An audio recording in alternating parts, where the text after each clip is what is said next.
Recovery तुझी 52 लाखाची recovery आहे. 32 तोळे सोनं आहे त्याच्यामध्ये.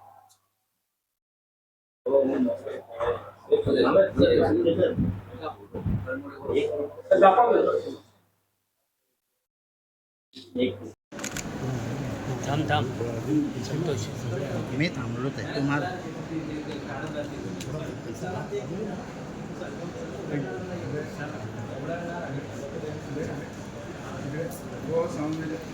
मध्ये चोरी, जबरी चोरी, mobile snatching, chain snatching, motorcycle चोरी आणि फसवणूक, बतावणी किंवा बॅगमधून सोने चांदीचे दागिने चोरी करण्याचे गुन्हे दाखल होते.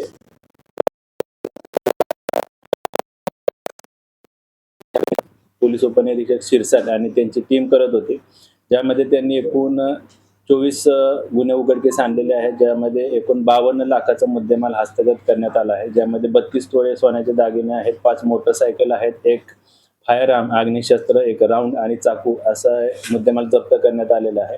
ज्यामध्ये 2 पुरुष आरोपी आणि 2 महिला आरोपी यांना अटक करण्यात आलेली आहे. यामध्ये एकूण 5 चेन स्नॅचिंग, 5 मोटरसायकल चोरीचे गुन्हे, 4 मोबाईल स्नॅचिंग, 1 फायर आर्म आणि इतर 9 चोरीचे गुन्हे असे एकूण 24 गुन्हे उघडकीस आलेले आहेत.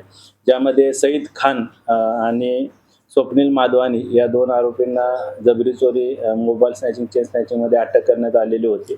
या दोन्ही आरोपींवर पूर्वी सईद खानवर 12 गुन्हे आणि स्वप्नील माधवानी याच्यावर एकूण 10 गुन्हे दाखल आहेत. त्याचबरोबर सईद खान पाहिजे आरोपींचा पोलीस कोठडी आजपर्यंत आहे. त्याचबरोबर 2 महिला आरोपी, एक संगीता पिटकर आणि सुरेखा गायकवाड या सध्या न्यायालयीन कोठडीमध्ये आहेत. याबरोबर या आरोपींनी ठाणे आयुक्तालयाबरोबर नवी मुंबई आणि इतर ठिकाणी सुद्धा काही गुन्हे केल्याचे निष्पन्न झालेले आहे. त्या गुन्ह्याचा तपास गुन्हे शाखा घटक 1 ची टीम करत आहे.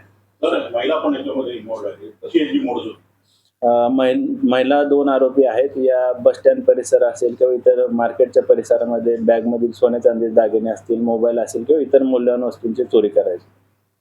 तर कशा प्रकारे हे टार्गेट सेट करायचे आणि कशी म्हणजे टार्गेट असायचा आणि कशी मोडस होते?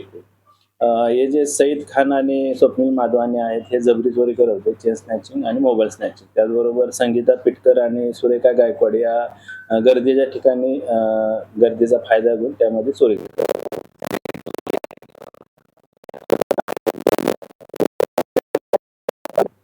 अजून आरोपी निष्पन्न होण्याची शक्यता आहे. त्याचबरोबर अजून देखील काही गुन्हे उघडकीस येण्याची शक्यता आहे.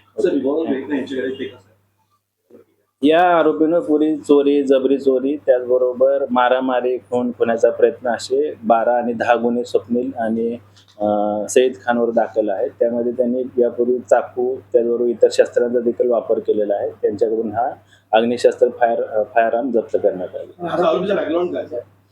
सईद खानवर एकूण 12 गुन्हे दाखल आहेत यापूर्वीचे. चोरी, जबरी चोरी, मारामारी, खुनाचा प्रयत्न आणि स्वप्नील माधवानीवर 10 अशाच प्रकारचे गुन्हे दाखल आहेत.